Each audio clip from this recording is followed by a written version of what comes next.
Welcome back to Economic Outlook. Today I'm going to finish my discussion of Hubbert linearization as it relates to United States oil production. In our last entry, we saw the mathematics behind linearization, and now it's time to apply them and look at what happened in the United States from the 1950s through today.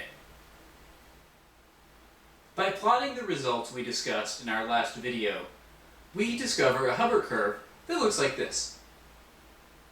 The Hubbert linearization for the U.S. produces a fascinating set of results. The U.S. reached a logistic peak of 3.27 billion barrels of oil produced annually in 1976. The model predicts steady declines for each year thereafter. The area under this curve again represents the total oil that will be produced in the United States. The regression equation revealed this quantity to be about 230 billion barrels before depletion. The logistic peak in 1976 also represents the point at which the model estimates that half of the total oil in place will have been extracted. Remember, this model was constructed only from production data. No prior knowledge of the oil in place was necessary. The establishment of the linear relationship between P over Q and Q enabled the construction and date fitting for the entire curve that you see here.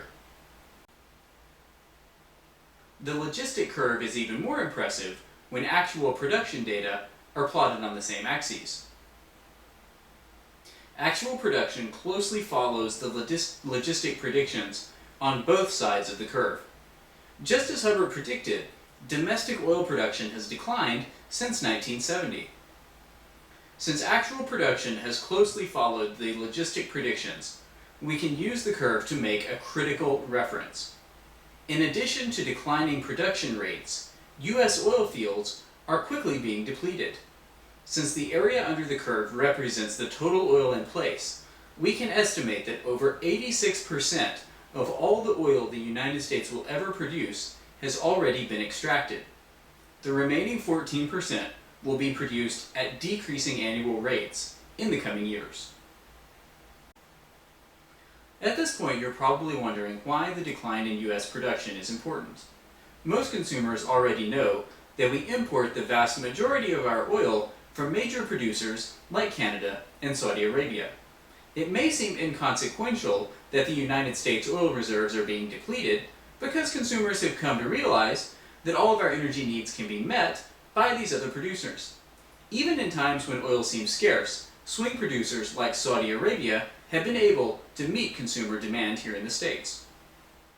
The example of the United States is instructive for two reasons. First, it shows that a country's oil reserves will peak and enter decline eventually, even with advanced exploration and drilling technologies. A second point is both more subtle and more profound.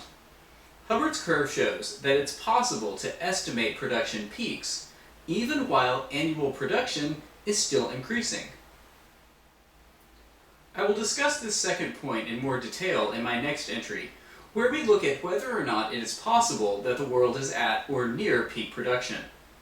This has profound implications for global growth forecasts, which call for an almost doubling in oil production to fuel economic growth in developing markets like China, India, Russia, and South America. The most important point we will discuss is whether or not the current trend of increasing annual production is actually obfuscating the real issue that we are nearing our peak productive capacity. This has profound implications for governments, civil planners, and consumers who need to make enlightened choices about the way that they consume energy.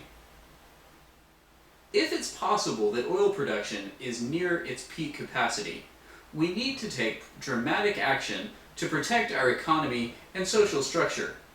This includes the exploration of alternatives at a faster rate of adoption than previously anticipated. In our next entry, we'll discuss all of these possibilities, as well as some of the flaws in this analysis that make the argument much more subtle than the case of the United States. Thank you.